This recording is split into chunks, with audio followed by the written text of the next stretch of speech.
Good morning, ladies and gents. Welcome to Lake Nooga Nooga.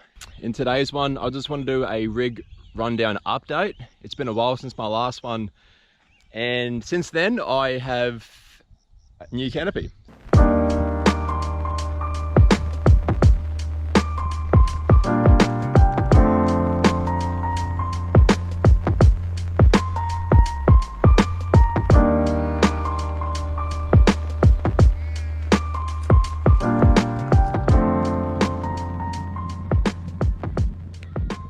The tub's gone, it's history, it's probably crushed by now, scrap metal.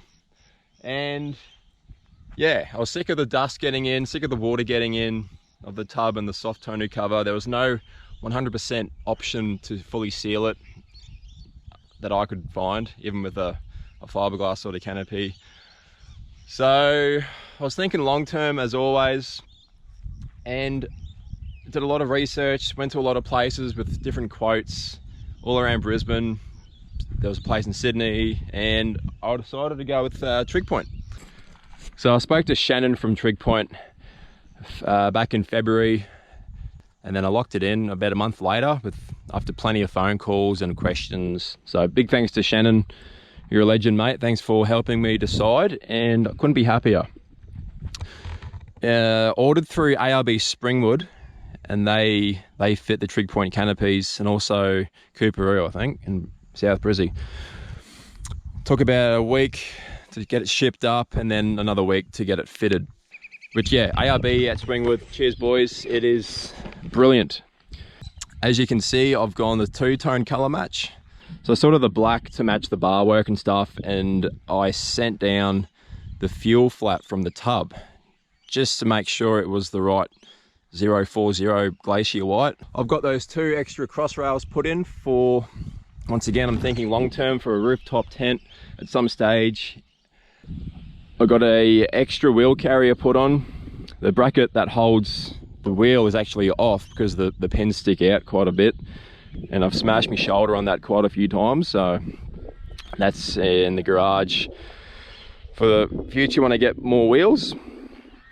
I've got the fold down ladder here, so that just comes off like that. You come down and you can get up top and put on a fire bag or get into your future rooftop tent at some stage. Oh. What else we got? So because I've gone the canopy, the tub's gone, so the rear mirrors become redundant. So I took that off, had ARB put on a DVR rear camera. It's a rear full-time camera, so the camera's there. So as you can see, it is a full-time rear vision camera, and also it is a dash cam as well. It isn't the best quality, however having the dash cam inbuilt to the screen makes for less clutter and less wires around the windscreen. So that is that. I've gone the premium taillight option as well. I just reckon it just sets it off. Trig Point canopies are standard to keep the rear sensors and also the rear camera when you're reversing. So that was pretty good. So on my last Hilux, I had guards in the front and the wheels were pretty much flush with the guards. But after about 4 years of having it, there was just endless chips and everything from the rocks flicking up over the thousands of Ks that I did. So hence why I've gone the extra protection. So when I do eventually get bigger wheels, I'm going to get them probably plus 12 and have them sit inside about an inch, just for that paint protection, I suppose. Okay, coming down to the toolboxes. So the two back ones are standard. They come with all Trig Point canopies, but I got these two extra ones put on at the front. And the cool thing about it is it locks your diesel cap away so people can't flog your diesel. And I've just got a couple of hoses in there, a bit of matting. There is a little drain hole under here that I might have to plug up with some blue tack on the inside just to keep the dust out fully, but it's nothing to stress about. And the back one, I've just got some recovery gear that hopefully I won't use, but it's always there. It's always handy too to pull some trees away from the track. In the other toolbox, I have the air compressor. That's the ARB twin compressor. That's also good for having the car on and just blowing out your cab or the canopy and pumping up a footy. So little bits and pieces there, and it goes to all the wheels to pump them up. So close that one, and in here I've just got some straps and I don't know, other bits and pieces and towels. Coming down to the passenger rear, this is where I have the water inlet and outlet. This is the gravity feed one, and this is also the pump. So it's pretty good for having a cheeky shower.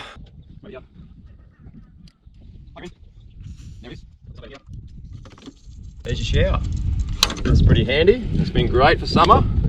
So with that shower too, pump for that, the switch is just on the inside. So I'll turn that back off again. Turn her off.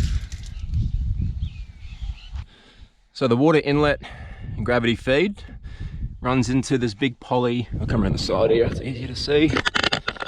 This big poly 70 litre tank. So it takes about 4 minutes to fill up fully. One thing about it is there's no way to see how much is left, apart from buying that $40 Bunnings bit, that litre, whatever it is, but it'd be nice if there was like a little gauge on the side here that was clear so you could see how much water was left, but it's all right. Over here we got the Seaflow pump, really quiet. As you heard, it takes like 4 or 5 seconds to prime itself and have water come out. So in my first rig rundown video I spoke about the GVM, the Petters GVM 3620, and it's working really well. It sits a lot nicer having it on the canopy.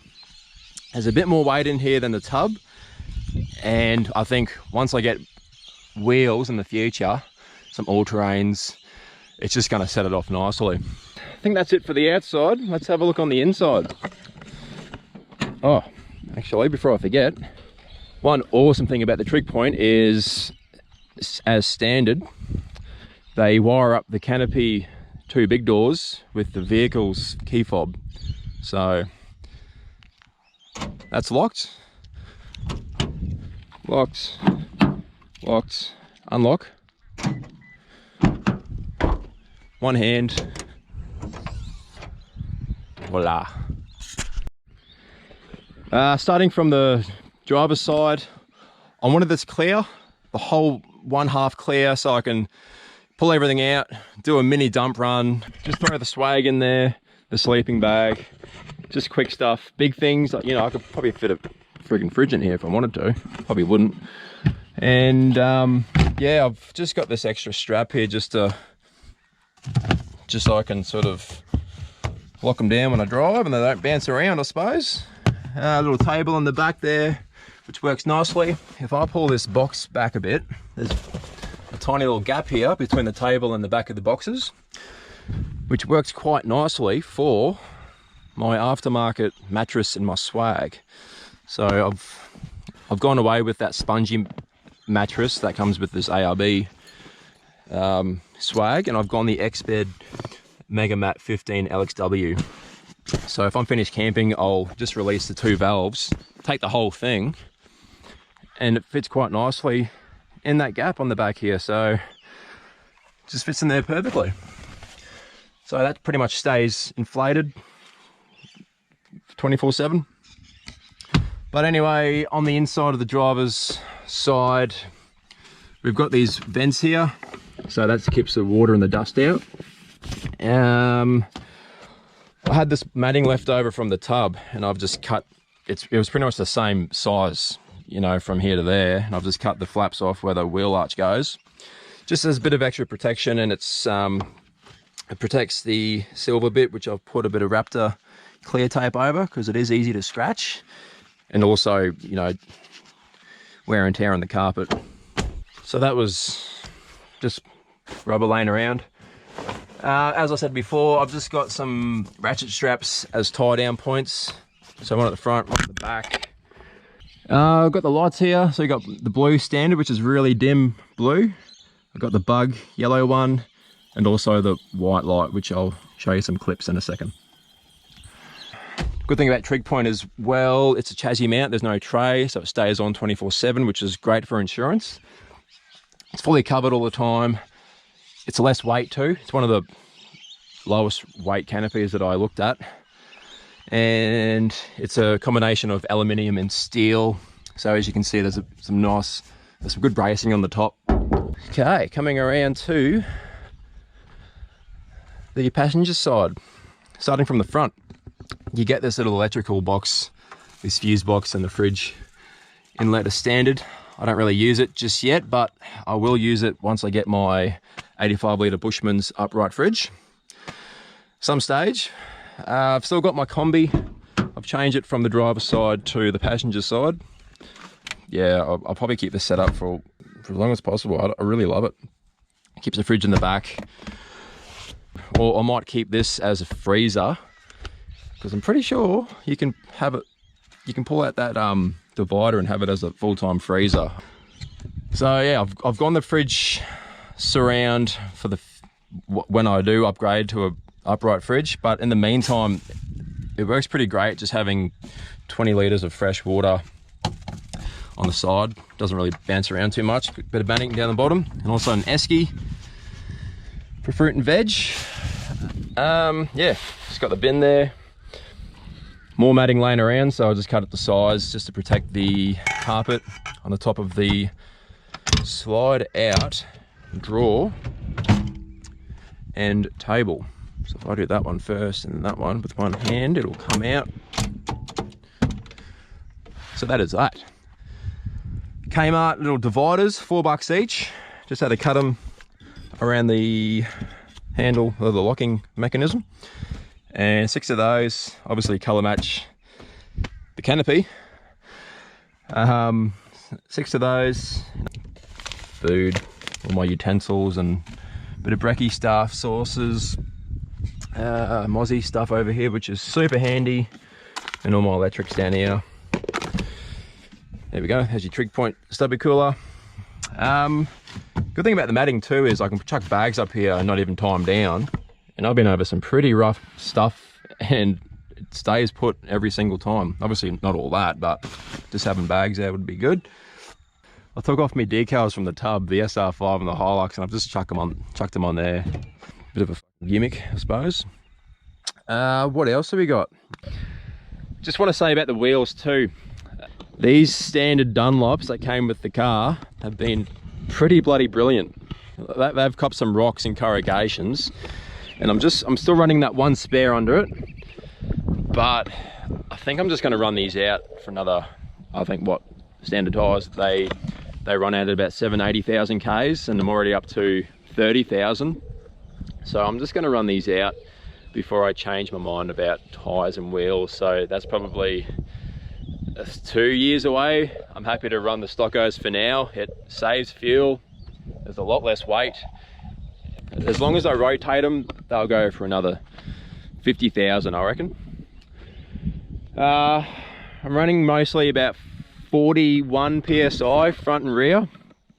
So I've been up to Cardwell, I've been west to Cameron's Corner and Digtree, Inaminka, the Strzelecki track, the old Strzelecki track. Where else have I been? Welford National Park, Currawinja National Park. So yeah, it's been around. In the 30,000 it's done, it has been brilliant. Not one flat tyre, which is a great thing. So fuel mileage. Before with the tub, I was averaging about 9.4 litres per 100. That was loaded, full of camping gear. With the canopy, I've seen it as low as 9.7 and 12.1. And that depends if the 140 litre diesel tank is full, and also the 70 litre water tank, and also camping gear and stuff on the inside. But yeah, 9.7 is pretty much on the highway when it's sort of empty, and 12.1 is when I was on the Strzelecki track, I think, or some unsealed track out west, and had all my camping gear. The water tank was full. So 12.1 is not bad, especially with the diesel prices these days. Hopefully they come down one day, hopefully. But anyway, yeah, all in all, bloody stoked with the canopy. I'm stoked with the Trig Point option that I went. I love the color match. It looks, I reckon it looks the best on an extra cab Hilux, to be honest. When I ordered the canopy, I did also order the heavy duty awning mounts. So they go into there. I think there's just one either side, front and back. So once again, once I do a bit of research and save up a bit of cash, so it'll take a 270-degree awning, but at some stage I'll grab it. It's going to be very handy for wet weather camping, because I hate camping in the rain right now. So if I can have it to wrap around, come out to here, wrap around the back, have me swag here, nice and dry, enough room over here to walk around, do some cooking, have my table here. Yeah, so that's future. That's a future mod. I want to get a 270 awning, obviously all-terrain wheels. I want to get a tyre that's pretty easy to find nationwide, so if I am stuck somewhere, the tyre shop's gonna have, more likely to have the tyre that I want in the right size. What else? So the wheels, future mod. Rooftop tent, future mod. Haven't really done much research about that. All I know is they're about 4 or 5 grand or more.